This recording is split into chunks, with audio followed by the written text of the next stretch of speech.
That paints the picture beautifully here at Oran Park. Just the huge crowd that's turned up to watch the final sprint round of the 99 Shell Championship Series as the cars roll up to the grid. This is it, the last championship sprint race of the year, and they will start in this order. Mark Skaife going for his first clean sweep. Lowndes, Bright, Tander, Radicic, and Ellery watch Radicic in 5. McLean and Bow. That was a good battle in the previous race. Jason Bargwanna, the big performer, 28. Finished 9th. Amazing performance. Larry Perkins, Russell Ingall, and Dickie Johnson. Dick's final sprint race. Greg Murphy clawing his way back in 17th, but still a lot of work to do in this third one. So too for Crompton. We see Darren Pate back there in 22nd and Peter Dillman in 24. Nash, Smurden, Rodney Forbes, John Faulkner. He's missed the cut for this final heat. Mark Larkham, Mick Donoher, Paul Wheel and John Briggs. Well, he comes in. He hasn't raced in the previous two, so John Briggs gets a start in this one. And we get ready. Well, a very important race points-wise. After the first two races, Tander has moved up into 5th in the championship. Get ready to go. The final sprint race of the year.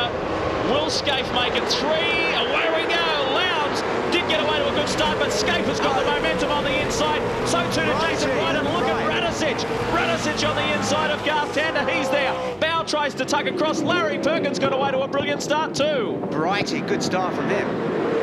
Right up the inside, trying to split the mobile team once again. Stephen Ellery right up on the curves. Oh dear. Jason Bargwanna. Boggs and JB. Oh, JB managed to get back again. Bargwanna's gone for the race, that's it. Unless he can turn it around out of there and get across, but he opens the door. He's had a rotten day. Fought his way up from 28th to 9th. Start of this third heat, finds himself out in the shrubs. So it has not been a good day, but Garth Tander having a great day. Ellery, sister car. Ellery did come through quite forcefully on the inside as they swoop under the bridge on the opening lap of 17. Let's hope we get a clean run in this one. It is 1 and 2, the Mobile Holden Racing Team, as it's been all day. They have won here for the past 3 years in a row. Brock in 96, Murphy in 97, and Lowndes last year. It looks pretty much like it's going to be Skaife today. You can get the HRT cars in the first lap. They pull out that cushion. That's sort of almost a second, if you like, and look at that gap. Now that gap stays more or less the same for the race distance. Right, let's have a look here. Oh, that's Bargs coming on the left there, and JB was just lucky that it wasn't in the deep mire. And get a little look there, just so we can see everything was clear. Come back. So Bargs' car wasn't turning at all. He had a ton of left lock on the car, but it was just going straight ahead. No, you're right, Baz. I was talking to Jason Bright after Heat 2, and he was just saying, I cannot believe how much speed they get out of those cars in those opening 2 laps. That's where we can't match them. That's dead right, and then it stays sort of status quo after that, and then towards the end of the race, maybe they back off or whatever, but I just can't understand how they can get so much temperature into the tyres and get it all to the ground and the drive and everything. Well, they're very, very good at suspension, shock tuning. It really is a shock absorber championship these days. One of the freedoms that the teams were allowed in the past have been restricted. So a lot of energy, a lot of development time and money going into shock absorbers to make these tyres work, and obviously HRT are doing the best job of it at the moment. Keep your eye on Russell Ingall. He's well placed in 8th. He's right behind Stephen Ellery and Cameron McLean, and on the way forward. The Enforcer needs the championship points, and that little skirmish in the previous race didn't help him. We join him on board now, tearing down into the kink. As a quick look behind, he's got Stephen Richards in the Wins Racing Kmart Commodore right up. As we look at Stephen Ellery ahead, the 2 EL Falcons, the 2 guys who qualified so well, and Ellery taking a very defensive line, trying to keep Ingall at bay. Pretty tough to find a break in this line of traffic. All these cars, 20 cars covered by less than a second. You've got to wait for the guy in front to make the slightest boo-boo so he can get an advantage. Ingall's finding that now. He's going very quickly, but he's stuck in a long line of equally fast cars. Murphy further back has been quick to pounce too. He's made up 4 quick positions, 17 to 13. The problem is then you get up, as Mark's just set up behind Russell, who's behind Stephen Ellery, and then you're in like a traffic jam, and there's really very little way out of it. Craig Lowndes trying to get through on the inside of his teammate Mark Skaife. Now, for all the wins that Mark has had this season, he hasn't got a clean sweep yet. So today here at Oran Park, it looks good. And they have got quite a handy buffer over the Pertec Ford. of Jason Bright. This is it's Emazides. Round and round we go. For the second time today. Whether he was helped around, it was a little bit difficult to see. So these guys doing it comfy. Wow, look at Peter that. Dillman. Wow. The Gatorade Commodore has climbed the tyre wall. And he's just, you can see him moving around in the cockpit there. That's what you call getting unloaded. Calling for That is a mate. Oh, what's Larry? medical assistance, so I hope Peter Dillman's okay. Oh, we've got And Dick Johnson. DJ. Well, what a rotten way for this champion to finish his sprint racing career. Big damage to the Shell number 17 Ford. Talk about a tough race 3. It's happening everywhere. People are getting clobbered left, right and centre. So they are going off by the second. Look at that. That's had a wallop up the backside, one in the front. It's Safety car. As you would imagine, goes out. Third time today. Look at that. Now, Dillman got his helmet off. Let's hope he's okay inside the Gatorade Commodore. He's given that wall a wall. Let's have a look on the Shell Helix replay. Oh, it's down there. That is in a super fast section of the track. Yeah, just as you come over the top there, it's sort of the left turn to go down the hill, and he's gone straight on. 180 kilometres an hour when they come over the dogleg there. You get out of shape or get off the track, you pay a big price, and there it is there, Peter Dillman. Fortunately, that tyre barrier and the sand trap doing its job of retarding that car before it reached the crowd. But boy, that was a close one. Well, we've seen the safety car come out in all 3 races today. It's been a pretty brutal day at Oran Park. And here's a replay of a separate incident. This is with Perkins. Oh, it's Larry. Well, couldn't really see why he went round there. But, yeah, this is... You see, this is the problem. Everybody's racing. They're right up one another's bottle, for want of a better word. And something goes wrong. Everybody stamps on the brakes, and they hit each other up the backside, left, right, and centre. So that's the story behind the damage to Dick Johnson's car. Well, we'll be under safety car conditions until they can remove the Dillman Gatorade Commodore off the wall. There are your standings on the Shell Helix race score. Stay with us on your home of motorsport. There's plenty more right after this.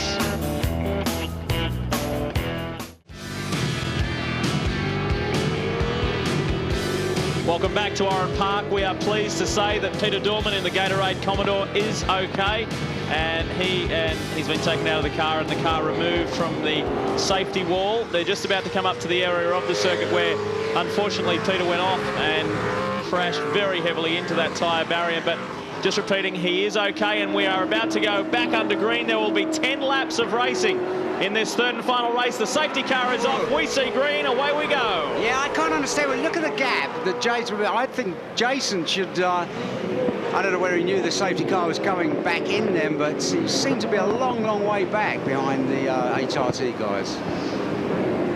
Down under the bridge for the first time. Russell Ingall up behind Stephen Ellery in the Falcon. Look at Jason Bright. This is the closest he's ever been. Yet he was so far back in the straight. Another incredible run by Cam McLean in the Greenfield Mowers Ford. Let's hope he can remain up there. As Bright, we watch with much interest if he can apply some pressure to Craig Lowndes. We did see him pass Craig Lowndes in the previous race, only to see Lowndes get back on him at the restart. And Ellery will be under plenty of pressure. You can be guaranteed that from Russell Ingall and Stephen Richards. I don't know what sort of shape Ellery's tyres are in there, but you see the back end of it was starting to hang out really badly, and it's there can't be that much temperature in the tyres because they've been rammed behind the safety car. Well, that's the thing, yeah. These tyres without the bleed-off valves now, they take 2 or 3 laps to get up to optimum temperature and optimum pressure too. Pressure in these tyres is a critical factor to their performance. So first couple of laps out there is a little bit skaty, but the order remains the same. Mark Scaife in the team's brand new VT Commodore, ahead of Craig Lowndes, Jason Bright in third, Garth Tander in fourth, and Paul Radicic. Remarkable recovery today. He's up in 5th position. I'm looking so forward to seeing him in the Enduros, Radicic, because under racing conditions he goes so well. Qualified 14th, he's now running 5th. And, well, imagine what he could do with a good qualifier. He blew it at Simmons Plains, there's no disguising that fact. And then had a dreadful day from there on in, but he's going well. Yeah, certainly he's the master of coming from the back, hasn't he? No doubt about that. Well, certainly knows a lot of race fans around Australia that hope the rat sticks around. He's only signed a 12-month contract with Dick Johnson for this year, but a lot of people have their fingers crossed he's going to re-sign And it would be a shame to see him go because he's put in so much hard work this year in terms of learning the car, learning the circuits, getting the most out of the car. If he didn't come back next year and capitalise on all that. It'd be such a waste. And quite honestly, Mark, I can't think of anybody that with that amount of experience, tenacity, and that good a quality driver. Who are you going to replace him with? Exactly that. And I mean, odds-on favourite to take over Dick Johnson's seat is his son Stephen. That's certainly not confirmed, but he's certainly one of the favourites. So that would make a pretty mean team next year in the Shell Helix outfit. Young Stephen Johnson and Paul Radicic. Longhurst has done well to recover from that. Oh, that looked a bit close to it. Almost squeezed through there. Word from the pits, Crompton came in with fuel pump problems, so it's been a pretty hard day for Crompton in the Ford Tickford Racing AU. Pretty hard day for FTR, generally. Yeah, well, Seaton, in terms of the championship, has slipped back to 6th, and Garth Tander is up to 5th. So the last 2 rounds haven't been very profitable for Glenn Seaton. Top 6 remain the same. Lounscape, Eagle, Bright. They just said the order for 5th and 6th has changed between Tander and Seaton, but very, very tight amongst that top 6. Some exciting news during the week for V8 fans and for the whole V8 family. Next June, the long weekend, we will see a Canberra street race. It will be called the National Capital 100, and it will be very similar to the sensational Adelaide 500 that we saw earlier this year. The response was brilliant. ACT Chief Minister Kate Carnell was very pleased to announce that Canberra had won the bid to stage a race, so we look forward to that the next year, 2000, on the June long weekend. Sure do. What if we'll see a NASCAR race around the White House in 2001? Yeah, I tell you what, you've got to hand it to Tony Cochran, though, haven't you, really? Because he's certainly made this series what it is. Tony Longhurst fighting back. He's had a wretched day. Found him in the sand trap on lap 1. And he spent the whole day fighting his way back. Now finds himself up in the top 10. He's in 10th position, up behind Stephen Richards. And Greg Murphy's recovered well too. 11th at the moment. So it's a good run by these guys. You'll see Adam Macro, who was last year's Formula Ford champ, step in with Tony Longhurst for the 2 Enduros. He's been driving the car, and Tony is very pleased with him. And we know that Tony's very good in the endurance races as Seaton charges hard. Bow back there after that incident in the first corner with Ellery and Bargwanna. So Bow's currently running 13th. Great job by Trevor Ashby in the PPG Microplex car, taking over from Steve Reed this weekend. He's running 14th, and Craig Harris 15th. 240 kilometres an hour, hard under brakes. Very difficult part of the circuit. They run right up on that ripple strip, smashing back through the gears. I'm just interested to see that there was little or no difference in the speed between Seaton and Greg Murphy's car there. Well, that's the trouble with the sprint format now, because 20 cars covered by less than a second in 20 minutes. It's very, very difficult to make progress. Everyone's running at the same speed. On board with Glenn Seaton, the triple you can read yourself. Speaking of FTR, Jeff Brabham and Neil Bates will drive the 2nd AU XR8 in this team. They've recently tested the car and all looks good for the Queensland 500. Jeff's brother David will team up with Wayne Gardner in the Coca-Cola Commodore for the Enduros as well. Well, you've got to hand it to Glenn Seaton. Things haven't been going his way this year, but look at him sitting up there in the top 6. It's extraordinary. It's probably his least successful season in terms of overall wins and visits to the podium, but he still finds himself up there well in contention for the championship. Yeah, really, I have to say, Mark, I was looking at the list. It really is quite surprising, isn't it? When you consider, like today as an example, he was absolute dogged determination. 1997 Australian champion, and he's just showing what a champion he is, the way he just hangs in there by his fingernails at times, but he always gets some points. Do you know what is the fantastic thing about Seaton? People don't really appreciate the completeness of it. Yes, he's a great driver, but you see him, he sits down with a computer, he's in there with his suspension guys, they've got the shocks apart, he's looking at the graphs, and, you know, he absolutely is the sort of complete driver. Larry Perkins, Rodney Forbes, Mark Larkham and Darren Pate. Look at Larkham on Perkins. Oh dear. That's going sideways as Larry. Beautiful slide. Save of the day, Larry. Puts his hand up and says, Larko, what's going on? I think we should stick him in a 700 horsepower sprint car and put him on the clay oval. What a beautiful slide. That was brilliant, wasn't it? What a save, Larry. Yeah, that was great. Bit of driving out the marbles, Darren Pate. Mick Donohue's there as well.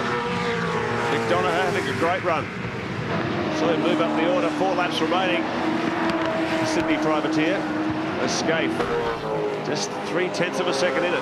Lowndes shadowing it all day. Jason Bright 1.1 seconds behind. It's been the same story in that leading trio all day long. We will stay with this until the end. Larry Perkins, what a recovery. That was really amazing.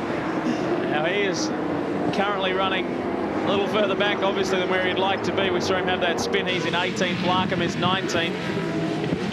Darren Pate rounding out the top 20, and he's got his hands full with that challenge from the Ultra June Commodore of McDonough.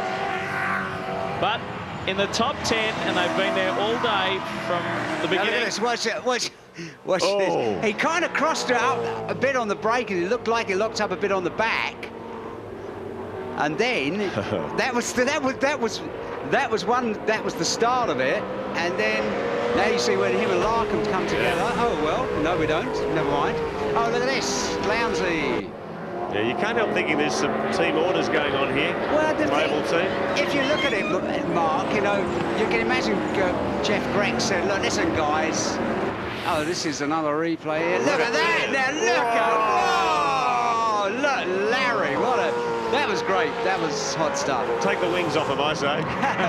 Yes, Jeff Gregg has told the guys, listen, whatever happened, don't take each other off. You know, there's no sort of team orders, but you can imagine if Craig shot up the inside and T-boned Mark and they both went off, how silly would it be? Yeah, exactly. The score in terms of race wins after the last one was Scaife 11, Lowndes 10, and then you got the rest of them. Rodney Forbes, he's not getting into this fight, though.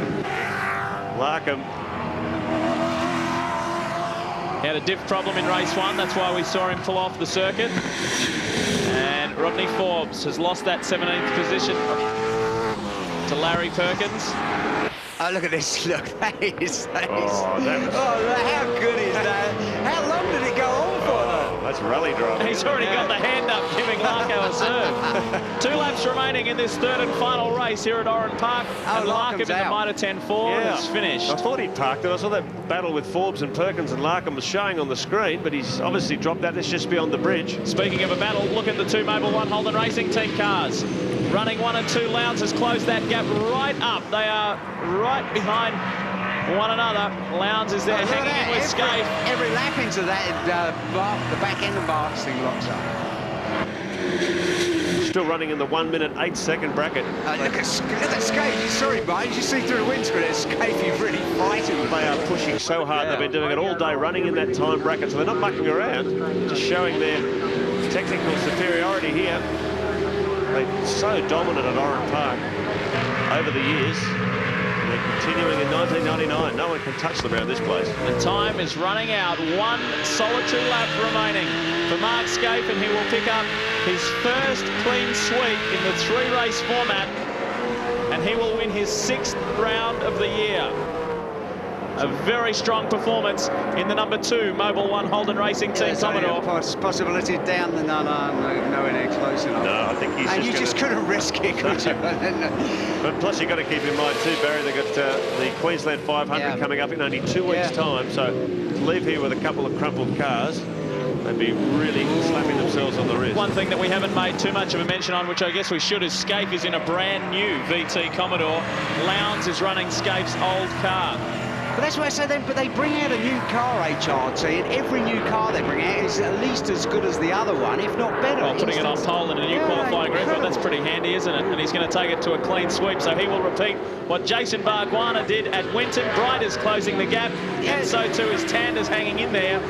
But you see, you know, they pull out that gap at the beginning, and then Bright is pushing on hard. You know, the gap isn't much more now than it was after 2 laps. Well, Russell Scaife, Mark's father, is here watching, and he will be very proud of his son as Scaife cleans them up in a clean sweep at Oran Park. 3 from 3 for Mark Scaife. Craig Lowndes will come in for 3 second places, and a very solid day. There's the team, the Mobil 1 boys. Their work has paid off, their hard work. Now, this makes a very interesting situation, Barry, in terms of the championship. It is only 22 points, the difference between Scaife, rather... Oh, there goes Darren Pate! Oh, Darren Pate! Whoa! That was... Darren Pate skidding across the grass on the inside of Recaro corner. That's the final corner onto the main straight, and narrowly avoiding a huge accident with Mick Donoghue. He did actually touch him. Well, we've got a Shell Helix replay of that. We should have a look as Mick Donoghue limps across the line, smoke belching from the car. So too does Pate. Oh, look at that. And that could have been a whole lot worse. Major. Absolute major. Look at this, right. Oh, that... What, I don't know. It looked like a touch from the rear, and then... Oh, we'll bring you to a stop right there. How lucky was that? Yeah, incredible. We've got a different angle. Yeah, you see, right at the beginning, I don't know whether Patey got a touch from... Who's that? That's Mick Donoghue. No, yes, maybe got a touch. See, it's very, very close. Could have been a touch. Whatever the situation was, he's doing well over 150 kilometres an hour there. Gets sideways and the uphill... Oh, look at that. Spectacular. Slows it up nicely. Plenty of action there for the fans. There's Darren getting out of the car. That is the Terry Finnegan car. Pate behind the wheel. And here are the victorious two. A 1-2 result yet again for Mobil 1 Holden Racing Team. That sets the boys up beautifully for the 2 endurance races coming up. And that essentially wraps up the Shell Championship Series sprint side of things. The Enduros to come. There's your final placing. Stephen Ellery and Cameron McLean will make an exception there. Well done, guys. 6th and 7th in the third and final race. What an effort. The Wins Racing boys, they clawed their way back. So too did Longhurst. They remained with each other all day. Seaton in for 12th. It was a hard day for him. Trevor Ashby, a good job. Craig Harris, Paul Wheel. Larry Perkins did it tough at the back. Dougal McDougall in the Perkins Engineering car, 18th. Chris Smurden and Rod Nash rounding out the top 20. As usual, we'll be back right after this to wrap things up here at Oran Park.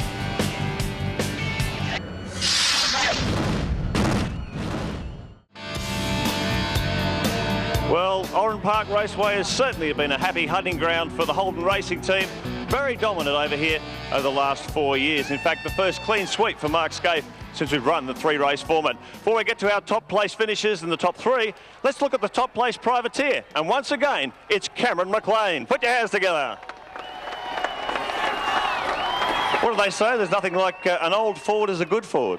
Yeah, it was a day for old Fords. Myself and Steve Ellery, the cars were really hooked up. It must suit this place or something, but the Greenfield Motors guys did a great job setting the car up, and it showed it today. Congratulations, Cameron McLean, a dominant force for Ford in 1999 in the Privateers division. Well, it has been a tough day for the Falcons, particularly the later model AU XR8s, but the man flying the flag, as he has done all year, is Jason Bright. Gee, that was a tough day at the office, wasn't it? Yeah, it certainly was. You know, HRT have obviously got their act together around here. They've won here the last couple of years. You know, we just got to sort our car out and go to these endurance races and hopefully crack it for a win there. You know, Pertec Ford, you know, she's working well, but not quite well enough, unfortunately. Congratulations, Jason Bright, the Queenslander. Look for him in action in the Queensland 500 in 2 weeks' time. Well, we said there was the Holden Racing Team steamroller. It really was. And the shadow to Mark Scaife all day was Craig Lowndes. Used to be an old song called Me and My Shadow. I think you're the shadow. You just sat there all day.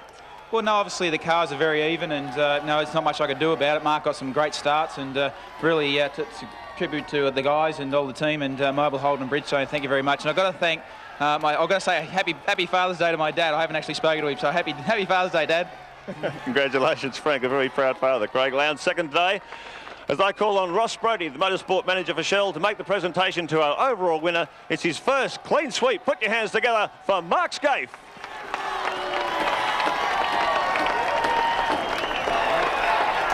It's amazing when you think about it, isn't it? 2 times Australian Touring Car Champion and you've never had a clean sweep. That's a remarkable day for you. Well, my mate's been making a habit this year of me winning the first couple of races and then getting beaten in the last one. So I'm glad that he was nice to me today about it. And that race out there, it looked like you were cruising around, but I guess it was quite a technical race in terms of saving your tyres all day.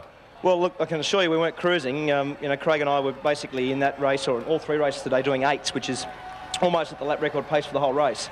So, you know, the guys have done a great job. Brand new car, made the rear tyres live, and certainly this one goes to the guys because, you know, you wheel a new one out and win first meeting's pretty good effort. Very, very impressive. And, of course, that closes you right up in the points battle with Craig Lowndes. This one's going right down to the wire within the team. Well, look, certainly, you know, Craig and I are obviously very competitive, and so are the guys. We each want to win, but at the same time, we want to win for the team, and we've got an each-way bet there now, so we'll see what happens now for the long-distance races. Congratulations, Mark Scaife, the big winner at Oran Park Raceway. The Mobil 1 Holden Racing team couldn't be in a stronger position at the moment in terms of points. 22 points the margin, and they stand tall at the top of the ladder. Russell Ingall was hurt in terms of the points today. Wasn't the best round for him, but he remains in third. Bright, the major change is Tander up into the top 5. Bowes still remains there behind Seaton. Murphy, Bargwanna and Longhurst, those positions remain the same. Well, a crowd in excess of 31,000 saw a very good final sprint round here at Oran Park. Mark Scaife now, that's his 6th round win, Barry, and he's only 1 away from the all-time record of Jim Richards and Alan Moffat, 7 in a season. They look good for the Enduros. Incredible, but the thing about the Enduros is, at one time, you know, you say, oh, well, you know, there's only 2 or 3 teams, you know, that you really got to look at. Now, realistically, there's only 10 or 12 or 13 teams that could win, and don't forget, we're on the same tyres. So I think it's going to be fantastic, you know, the Queensland 500 and also Bathurst. It's got to be the best season ever, in my opinion. After Ellery and Radisic's run today, they look good. Well, there you go. I mean, it's, you know, you can't pick a winner out of it. I don't care how clever you are. Even you couldn't, Lee. Even my wife couldn't. See you in Queensland, huh? Absolutely.